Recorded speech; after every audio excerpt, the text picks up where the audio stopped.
Assalamualaikum warahmatullahi wabarakatuh.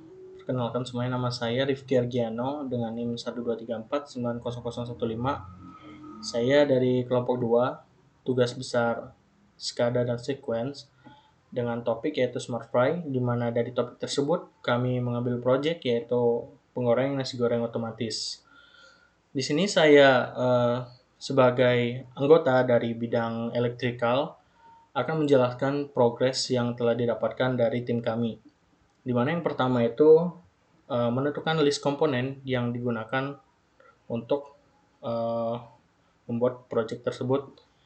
Di mana di sini ada 23 komponen. Yang pertama itu ada limit switch industrial, lalu thermocouple type K, ada juga motor DC, ada juga power supply, panel box besi, kabel AWG, kompor tungku, wajan besi, lalu juga ada mixer atau pengaduk stainless, ada juga silinder pneumatik, solenoid valve, ada juga pompa cairan, selang food grade, besi hollow, ada juga wadah plastik, beserta juga dengan push button start, push button stop, dan emergency.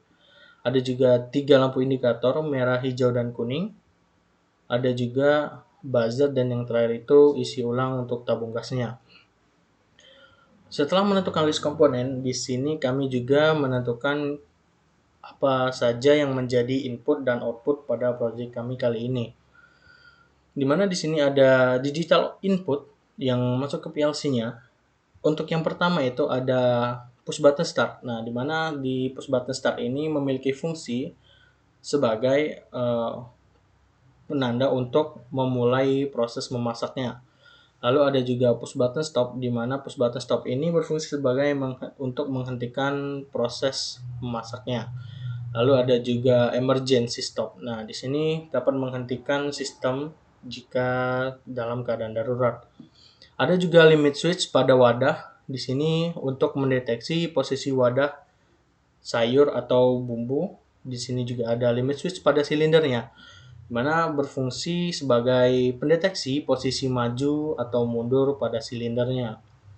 Selanjutnya ada juga analog input, di mana analog input ini hanya satu, yaitu thermocouple, di mana sensor thermocouple ini berfungsi untuk mendeteksi suhu wajannya agar tetap stabil.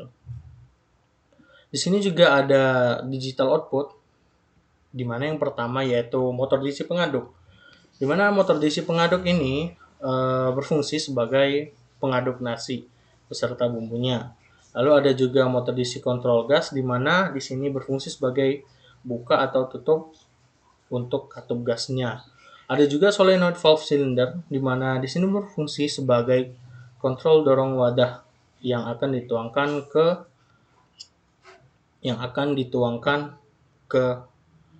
wajan. Ada juga motor DC penumpah bumbu. Nah, disinilah wadah-wadah tadi akan dituang ke wajan. Ada juga pompa minyak. Di sini pompa minyak berfungsi sebagai menuangkan minyak ke wajan, beserta juga dengan pompa kecap untuk menuangkan kecap ke wajan. Ada 3 lampu indikator, di mana lampu hijau berfungsi sebagai penanda bahwa status ready. Lalu ada juga lampu indikator kuning berfungsi sebagai penanda bahwa proses sedang berjalan, dan lampu indikator merah terjadi error atau emergensinya. Lalu juga ada yang terakhir yaitu sebagai buzzer, sebagai penanda alarm selesai proses memasak ataupun error yang terjadi dalam sistem.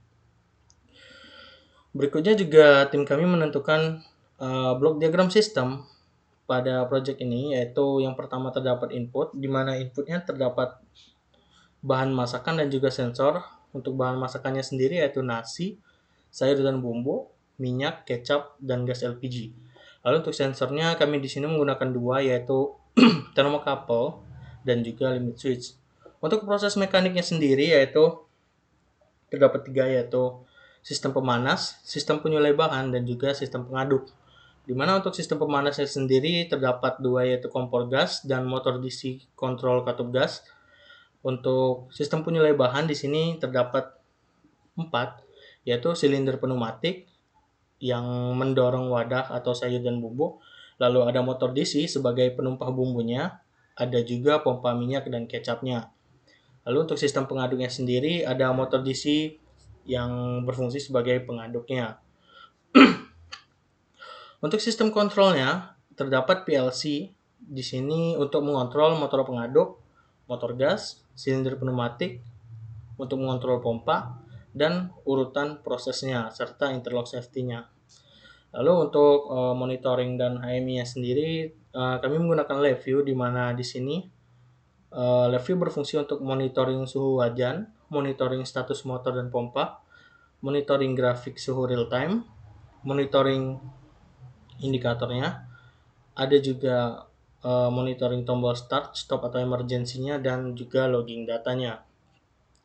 Terdapat juga output pada blok diagramnya, yaitu output fisik seperti nasi gorengnya yang sudah matang, lalu ada suhunya, suhu yang terkontrol, dan juga proses memasak yang otomatis dan juga aman. Selain itu kami juga menentukan flowchart sistemnya. Di sini ada 2 flowchart, di mana untuk flowchart yang pertama yaitu flowchart sistem dan juga flowchart user atau flowchart penggunaan. Untuk flowchart sistemnya sendiri di sini ada beberapa step yang harus dilakukan. Yang pertama yaitu step 0, di mana saat semua outputnya off dan juga menunggu tombol start. Jika tombol start ditekan di sini akan langsung melangkah ke step pertama. Terdapat catatan di sini, emergency aktif kapan saja, maka semua output akan off dan kembali ke step 0. Karena di sini jika emergency aktif, maka semua output kembali ke off dan kembali ke step 0. Jika tidak, maka akan langsung melangkah ke step pertama, di mana yang pertama itu merupakan step preheat, di mana di sini dijelaskan bahwa pada step tersebut kompor akan nyala dan suhu jika di sini terdapat jika suhu melebihi atau sama dengan set point, maka akan langsung melangkah ke step 2. Di mana di step 2 sendiri yaitu jika suhu lebih dari set point. Nah, di sini jika tidak maka semuanya akan kembali off atau kembali ke step pertama. Jika iya, maka step 2 yaitu minyak, maka pompa minyak akan menyala. Mana timer 3 detik. Nah, di sini akan menuangkan selama 3 detik, dan jika timer selesai maka akan langsung melangkah ke step 3, di mana di sini bumbu akan dituang ke wajan. Setelah itu masuk ke step 4, di mana aduk. Nah, di sini tahap di mana motor pengaduk akan menyala dan berputar untuk mengaduk bahan-bahan yang telah dituangkan ke wajan. Mana jika timer selesai, maka akan langsung ke step 5, di mana di step 5 semuanya akan off dan buzzer on yang memberitahu bahwa nasi goreng telah selesai. Lalu di sini ada juga untuk flowchart user, di mana di sini flowchart user penggunaannya yaitu menyalakan sistem terlebih dahulu. Lalu untuk pemantauannya membuka LabVIEW atau AMI menjalankan programnya. Di sini juga jika PLC terkoneksi, jika tidak, maka alarm akan menampilkan bahwa PLC tidak terkoneksi, dan jika iya, maka sistem akan ready. Tampil akan status step 0 dan tombol start akan aktif. Jika tombol start ditekan, maka akan lanjut ke monitoring proses. Nah, di mana monitoring proses ini akan memonitoring step dari step pertama dan step kelima yang ada di flowchart sistem sebelumnya. Di sini juga akan memonitoring suhu real time dan juga hitung mundur timernya. Nah, jika terjadi sesuatu atau error, bisa menekan tombol emergency, di mana di sini jika emergency ditekan, semua output akan kembali off seperti catatan yang ada di awal, akan kembali ke step 0, dan jika tidak, hanya tinggal menunggu proses selesai. Maka proses selesai, buzzer aktif, dan status nasi goreng akan selesai. Baik, mungkin itu saja yang saya sampaikan dari progres dari tim saya, yaitu pada bidang elektrikal untuk project Smart Fry kali ini. Terima kasih telah menyaksikan. Wassalamualaikum warahmatullahi wabarakatuh.